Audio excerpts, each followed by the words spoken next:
Oke, kenapa komputer itu perlu di-shutdown? Mungkin bagi beberapa orang itu lebih memilih, misalnya kayak gini teman-teman, lebih memilih ke sleep ya. Nanti agar kalau misalnya dinyalakan itu cepat kayak gitu. Tetapi di sini buat, saya sendiri ya teman-teman, saya biasa membiasakan diri ya untuk shutdown perangkat gitu ya teman-teman. Kenapa? Agar apa?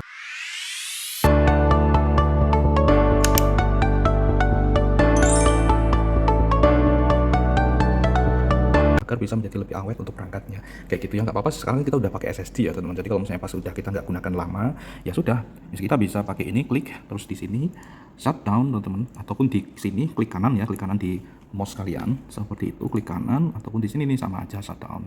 Oke, jadi seperti itu. Dan dari beberapa pengalaman yang lalu itu kita sekarang itu kayak memiliki satu sudut pandang nih, jadi kayak perangkat-perangkat yang dia itu sleep itu biasanya akan lebih permasalahan ya, kadang di keyboard dan di mungkin kalau misalnya di PC ya nggak terlalu ini ya, karena ini kan terpisah biasanya. Tapi kalau terpisah dan dia berbeda lah ya dengan kalau misalnya di laptop, kalian punya laptop gitu ya. Ya kita kalau misalnya kalian lihat di pembahasan di Rahman Cyber ya, jadi bukan di Quizers ini, di sana kita kan bahas tentang Chromebook nih. Jadi udah bertahun-tahun ya, jadi pengalaman ini bertahun-tahun teman-teman, sampai kita itu mendapatkan diagnosa sendiri. Jadi kita membuat sudut pandang ya, jadi membentuk sudut pandangku, perangkat yang dia itu sleep itu rawan sekali untuk keyboardnya teman-teman, keyboard bermasalah gitu ya, karena di situ ternyata untuk perangkat kayak gitu itu perlu di shutdown gitu ya teman-teman. Jadi ketika kita terbiasa kan itu, kalau untuk Chromebook kayak gitu kan dia memang sleep ya, otomatis kalau misalnya dia dibuka agar dia itu bisa nyala terus gitu ya, seperti itu sih. Jadi ya kadang ada kelemahan ada kelebihannya gitu ya teman-teman. Jadi kalau misalnya kita bandingkan ya, aku ketika punya laptop yang biasa gitu ya, jadi ketika di shutdown terus aman gitu ya, keyboard itu aman. Jadi ketika di situ kita pakai Chromebook ya, ternyata ya Samsung Chromebook 4 teman-teman, ternyata permasalahan ada di situ. Jadi ketika kita tuh terdapat permasalahan di keyboard itu, dan ini ternyata banyak sekali teman-teman dari kawan-kawan yang dia nge-DM kadang komen gitu ya, dan ternyata view yang ada di pembahasan tentang keyboard, karena itu panjang banget teman-teman ketika kita itu ngebahas tentang keyboard itu waktu itu gitu ya.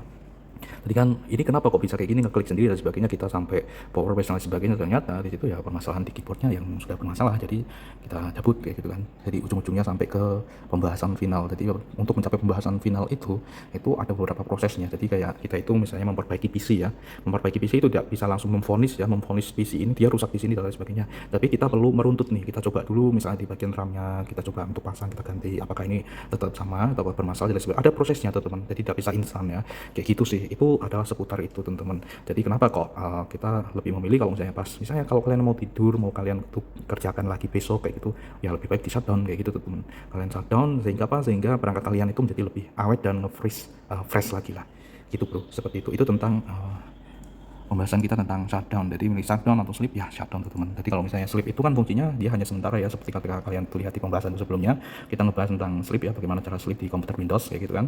Nah, ngatur kayak gitu itu kan sementara teman-teman. Ya kalau misalnya pas kita tinggalkan agak lama gitu ya teman-teman, misalnya kita tidur hari ini kita gunakan lagi besok ya shutdown saja seperti itu deh. Jadi bisa menjadi lebih awet ya. Nah mungkin kalau misalnya kalian itu adalah kalian adalah orang yang tidak masalah untuk itu, misalnya komputer rusak itu nanti bisa beli lagi gampang, uang banyak ya, saya rasa nggak ya, kalian bisa abaikan saja ya saran ini. Jadi kalau misalnya nanti ada perangkat kalian itu rusak ya nanti kalian bisa beli lagi kayak gitu kan, itu kan gampang seperti itu. Tapi kalau misalnya untuk yang tidak semacam itu, kalian bisa terapkan hal ini gitu ya, jadi untuk memperawet ya, jadi biar awet gitu ya komputer kalian gitu bro.